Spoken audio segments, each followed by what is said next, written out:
welcome to Strictly Business, which is a program of the Bellingham Business Association, the BBA.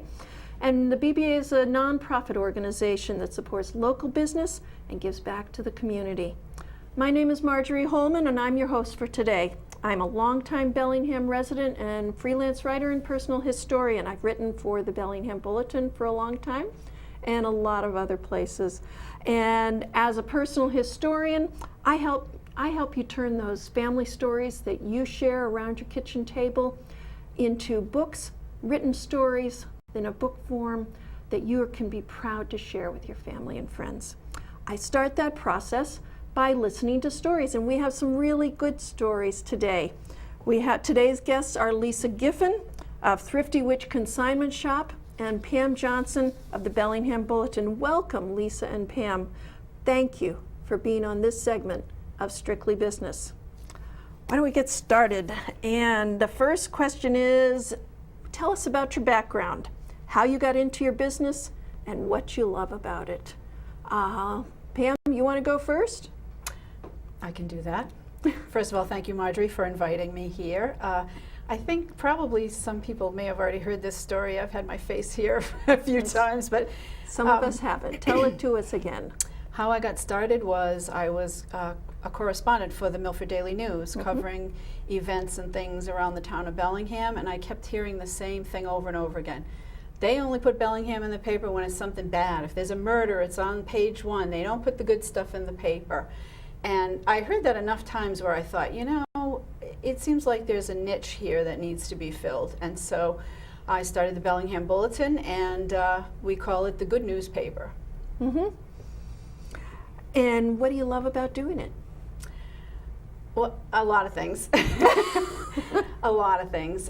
Number one, the flexibility that it gives me. I kind of make my own hours.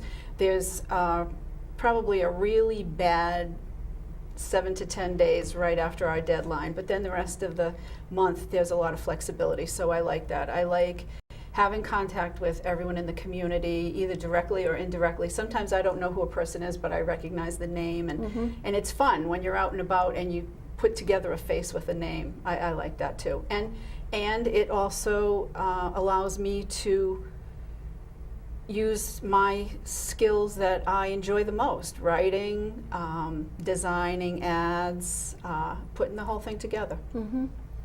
Yeah. So that's how I got into this. Yay. How about you, Lisa? Thrifty Consignment Shop. How do you get into consignment shop business? Actually, I always loved going to yard sales, shopping secondhand. I'm a big fan of recycling, reusing, repurposing. I hate to see some things go to waste, and we live in a throwaway society, and I think it's a shame. That's why I like bringing good quality items to people that you know that they're going to last. They've already been through one lifetime, so chances are they're going to make it through another. It's a lot of fun. I never know what's going to come into the store, and you meet new people every day. Well, you described that you had already, you knew something about running a consignment shop. Years ago, I had one in in Fall River. Okay. It was in a mill, one of the old mills down in Fall River, above Curl Mill Outlet, and they sold it. They made it strictly wholesale. So we lost that, and at that point in my life, I just couldn't relocate or anything like that. So we just closed it down. But it was primarily children's clothing and accessories, and we did very well.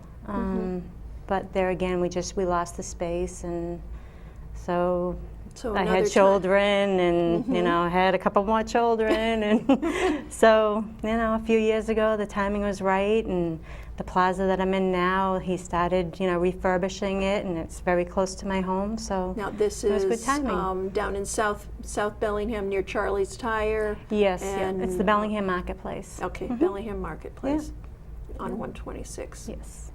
Okay.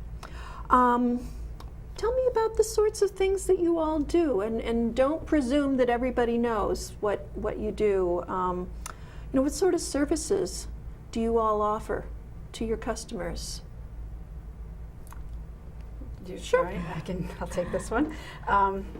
Well, we pretty much offer everything from soup to nuts. If an advertiser has already ads designed, then we'll just put them in the paper as is. But if somebody's just starting out and they don't know what they want to do, or how they should present themselves, we help them with that right from start to finish. And Well, I'm looking at an ad right there that's the Thrifty Witch, as a matter of fact. Did you help Lisa design that? She helps me every month. yeah. Really? Put this up so people can see it. Yeah.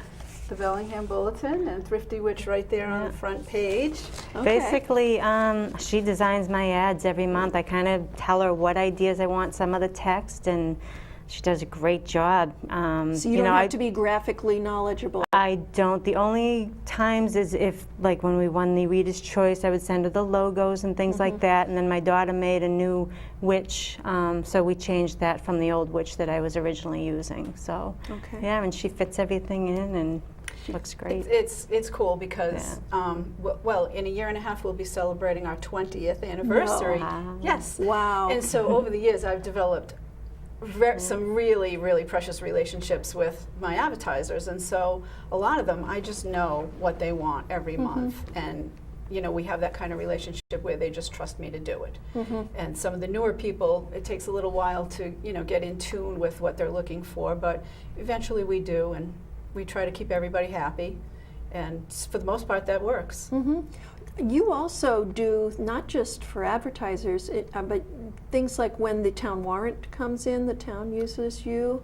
Yeah, we try to, well, we consider ourselves the town newspaper. And so when something's going on in the town that the residents need to know about, we don't cover hard news per se, because you can't do that once a month. But we will cover topics that the residents need to know about. Perhaps if there's something going on that they're going to have to vote on at town meeting, Right. then we want informed voters in the community. So we Well, you try do to the show candidate interviews. both sides. and- Yeah, we do meet the candidates right before the elections, and we invite candidates from contested races.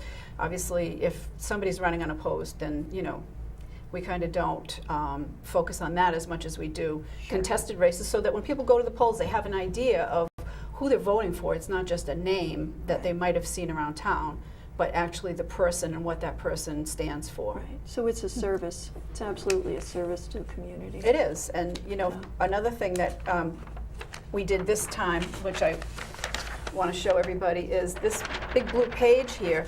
Ann Odabashan wants everyone to know that now polling, the voting place has been changed to the high school. Right. So this newspaper goes to every home and business in town. So the best place to put things that you want everyone in town to know about is in the Bellingham Bulletin. Right. It's a way to communicate with the community in a really affordable way. Absolutely. Yeah. And what about you, Lisa? What sort of services do you provide? Well, I like to give people the alternative to donating items so that they can recoup some of the money that they've invested in it. I mean, it's nice to donate, but some items are just, they're almost too good to just donate, so you want some money back if you can, so they can come to me and I can try to price things within the market for them. And So it's either donation and they get a tax write-off, right. or consignment and they may get some money back from Right. it. Yeah, Oh, what I offer is okay. 50% of what they bring in. We hold the items for 60 days. After 30 days, there's a 25% markdown. And then at the end of the 60 days, they can either pick up any of the items that haven't sold if they want them back, or I can donate them, or I even do a further markdown. Sometimes we have a dollar rack for like the clothing that a lot of people like to pick off of that. What sort of things do you have in your store? Pretty much everything. The only thing I don't take is used appliances. We do take lamps, and even the lamps, I always run them 24 to 48 hours before I even tag them, put a price on them. Okay. But, it's Okay. you never know what you're going to find there. It's people are realizing that. I never know what's going to come in the door. Oh. I mean, I have some people now that they're actually, they buy for me. They go out and they, And buy then things. They bring do house things and put clean it outs at and things like that. consignment? Yep, yeah. Or sometimes also what I do is I buy things outright from people. If they're smaller items, I'm not going to consign something that's only like $5 or something like that. I'm guessing So that's a lot of bookkeeping for you. it is. It is. That's why generally I do consign all the clothing. I don't buy those outright, or shoes or things like that. But on some of the smaller items, like the DVDs, books. I have some people that they trade the books in. You know, Huh, we have a okay. very large book selection. Oh, I try to alright. have them in categories and alphabetical. But generally, as I was going to say, $10 or more is my threshold to consign an item. Okay. You know, so. Okay. What kind of training did you all have to do this job? Pam, you work on computers a whole lot. You're at your computer every time I Yes. see you. Yes. I'm chained to it sometimes. Well, my background is as a tech writer. I was a tech writer for GTE. We did tech manuals for the Air Force. They call them tech orders. And then when I left to have my first child, I was looking for something to do so that I wouldn't have to return to the corporate world. And long story short, I ended up working for the Milford Daily News, and one thing led to another. So the writing came naturally. I've always liked to take photographs, so you know that was part of it. Design. For a while before I started the paper, I was doing design and typesetting for the local printers. So that's where the design so background that's where came you got from. that's where you got a lot of training. Mhm. Okay. Yeah, and then putting it all together, it's just you know, a lot of times it's that learning curve. When something new comes up, you have to learn it. You do, and it's always more pleasurable to learn something when you don't really have that kind of pressure of a deadline. But you know, one way or another, we always get the job done. It's how we learn. Yeah, exactly. So. And you described to me what was involved with all the bookkeeping and the consignment and the record keeping. How did you figure out that business model? Well, I was a automotive accountant controller for years. So being in the automotive field, you learn a lot about the overhead expenses, cost control, the cost of goods, and kind of how to put a financial statement together. So it helps when I'm doing what I do because it helps you know what you need to mark up and then the overhead and everything like that, because there are a lot of consignment stores that, you know, you can take an item and think that, okay, you know, it may cost, I have to pay the customer $5 and I'm going to make $5 on it. You have to do a lot of that in order to be successful and at the end of the year make it worth your while. So, you know, it helps me budget what I need to and also kind of figure out what I need to do on a month-to-month basis, you know, just from all the accounting background and everything. Yeah, I was really impressed with how organized you were. That it wasn't just, I want to have a gift shop and have people come in. And there's a whole lot behind the scenes that isn't obvious until I started asking you Well, it's like with any business. It's, you know, a lot of people don't realize that small businesses, they have a lot to keep track of with the bookkeeping and everything. Absolutely. So Yeah, it's, bookkeeping, taxes, all that. Website. Yeah. Yep. Oh yeah, people. Self-promotion. Yeah, they, you know, it's like you have your deadline and everything. Like you say, it's flexible, but when you own your own business, And at the it's end of the day- 24/7. At the end of the day, it comes down to Yeah. the person sitting in that chair. Right, but now both of you have websites. You're on Facebook. I don't know that it's... Yeah, the Bellingham Bulletin's on Facebook also. Okay. Yeah. Yeah. And I know you, Lisa, end up using that. I don't know how much you update that, but I know you use that to update when you have haven't- new things coming in the store Yeah, I all haven't the been as time. faithful as I should be lately, just because we've been so busy. It's you know, I That's was okay. telling people it's almost kind of like you hear about spring cleaning. It's been like fall cleaning lately. Oh my, really? Oh yeah, I think Yeah. people are, now that the summers are over, they're spending more time in their houses and they're like, I got to clean it out. So Oh my. they've been bringing in a lot of things. So I haven't even had time to put some of the things on Facebook. And I'll use it if there's something that needs to get out there right away. Like if I get a thing from the DPW saying such and such a street's going to be closed, I'll throw it up there, and then anybody who's a friend will get the message. And On Facebook? on Facebook, yeah. Or, Okay. or if, you know, like something's going on, like town meeting is tomorrow night, don't forget to go, that sort of thing. Oh, okay. You know, just Yeah. quick little blurbs when they come up. I'm like you. It's like there's so many only so many hours in a day, and so Facebook, I guess it's important, but it doesn't. You know, They're trade-offs. there's a whole list of things that have to be done. So yeah. Right, right. And tell me how you help your clients. What do you do to help your clients? You're a client of Pam's. How does she help you? like I said, she basically designs my ad, and you know, anything I need, she you know, we just work together and the ad is there. Wow, like magic. Well, Yeah, she, like I said. but you know what? It's a mutually beneficial Yeah. arrangement. This is what I try to do with all my advertisers. I want every one of my advertisers to do wonderfully, because then they continue to advertise, Sure. and we can continue to send the bulletin out to every home and business without charging anything for it. Right. So it's a win-win situation.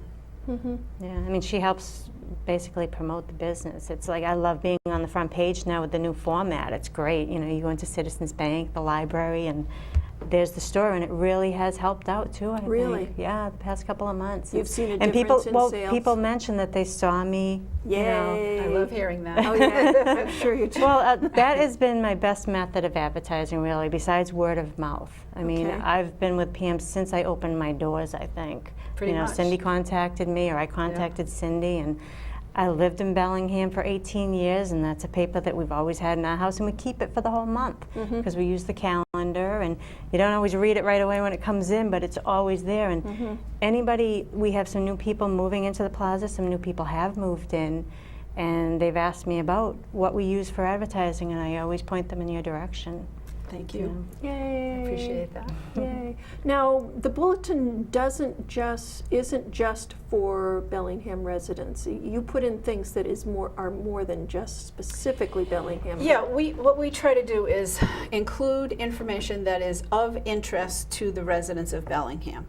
So of course anything going on in Bellingham is a given, but then if there's something going on in one of the surrounding towns, we will always try to get that in. If we can't fit the whole press release, we'll always try to get it on the community calendar. But we can only print as many pages as what we have advertising to pay for. Right. And so we have a system of prioritizing what gets included and what doesn't. And so, we kind of, it's like a tiers.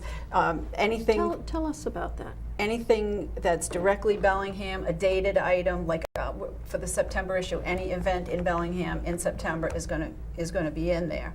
And then any stories or press releases from Bellingham residents, as we can fit them in, we do. The one thing that we do prioritize is we don't have subscriptions to run the paper. We're strictly supported by advertising. And so Right.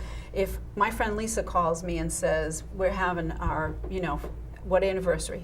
Fourth, It's going to be the third. third yeah. anniversary, Yeah. then I'm going to want to cover that and put it in the paper because she's an advertiser, and that's a way that I can thank her for supporting my paper. So we give priority to press releases that come in from advertising businesses over non-advertising businesses, but we will put theirs in if there's space available. And it's the same thing with press releases from the surrounding towns. If there's a dated event, then we'll try to put the whole press release in, but if not, at least put it on the calendar page.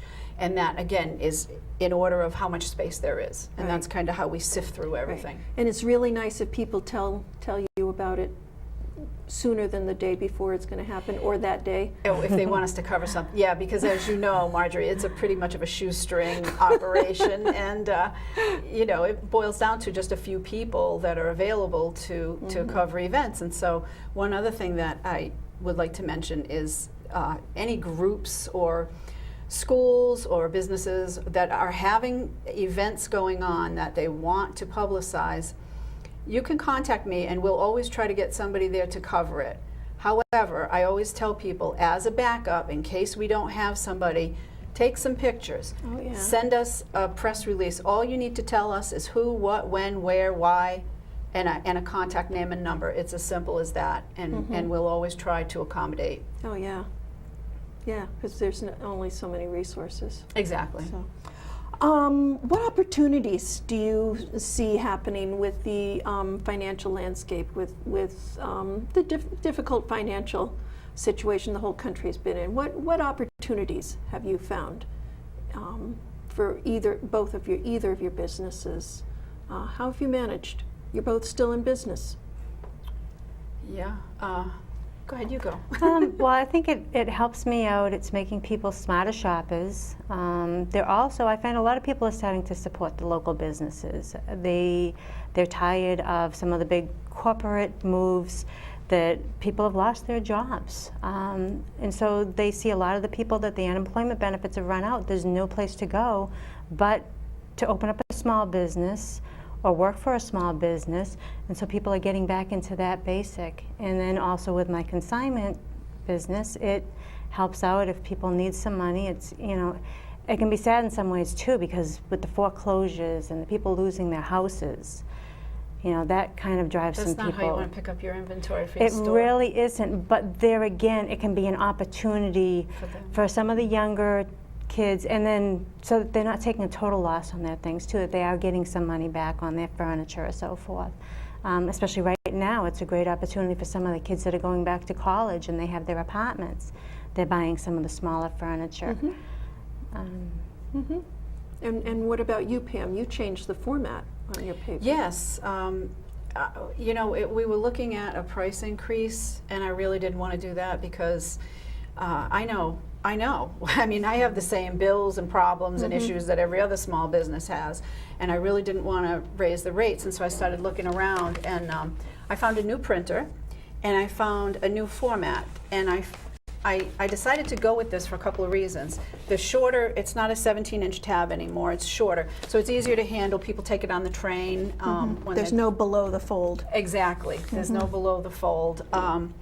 The printer, it's recycled paper, it's environmentally friendly ink, soy-based inks, and because of the new format and the new printer, the price of producing it went down a little bit so that I did not have to pass a cost increase on to my customers. And in fact, the larger size ads, we were actually able to reduce the price a little bit. Really? So, yeah. You cut the price We on something? actually lowered the price on some of the larger ads. Wow.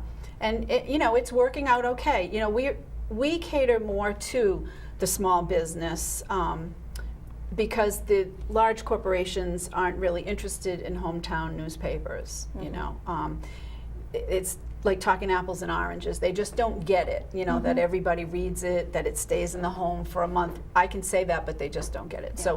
So it's the small local businesses that we cater to, and as Lisa said, you do business locally, and it's not just that dollar that you're spending at that store. It's now that business owner now can pay employees. Those employees turn around and spend money in the local economy. So it's the ripple effect.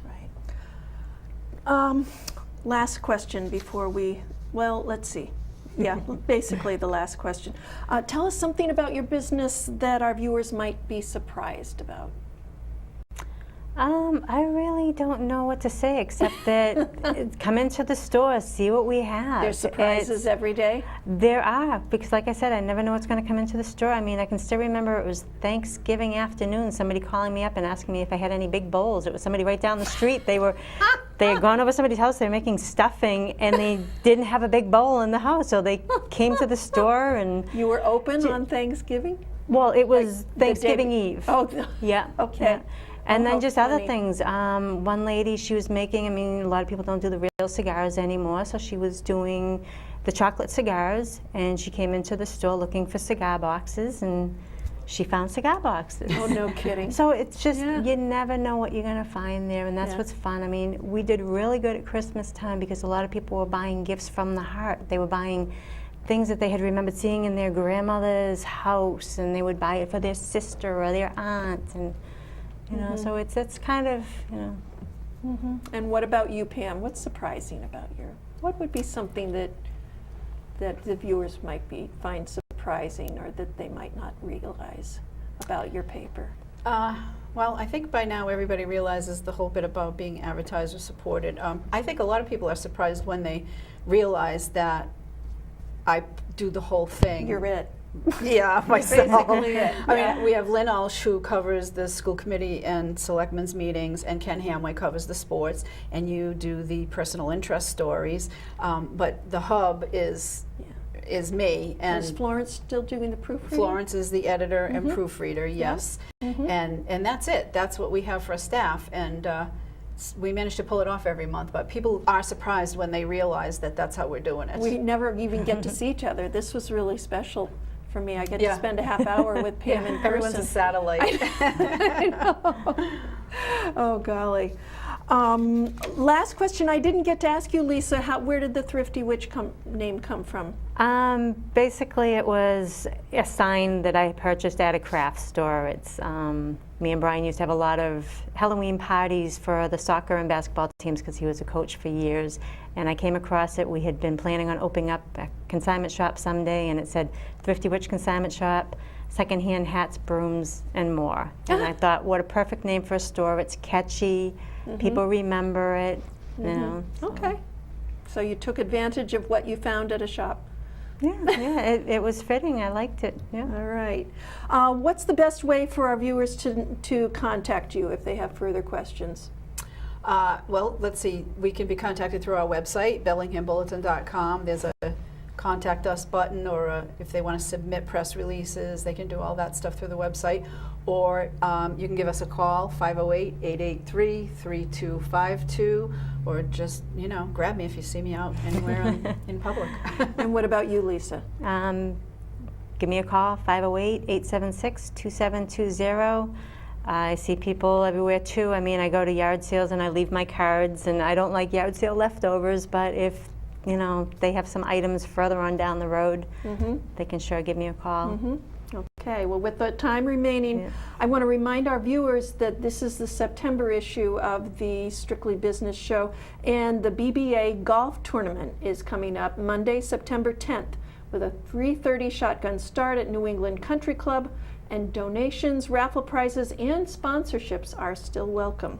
Now, for more information about upcoming meetings, other events, and the BBA, we encourage you to visit our website at www.bellinghambulletin.org. Bellingham Business Association. What did I say? Bellingham Bulletin. Thank you for the plug. No. It's just out of practice. Bellingham Business Association. Oh, golly, good thing you're here. In closing, I want to thank Lisa Giffen and Pam Johnson for being our guests today. Please check back in for the next edition of Strictly Business coming in October. Thanks, Thank Marjorie. you.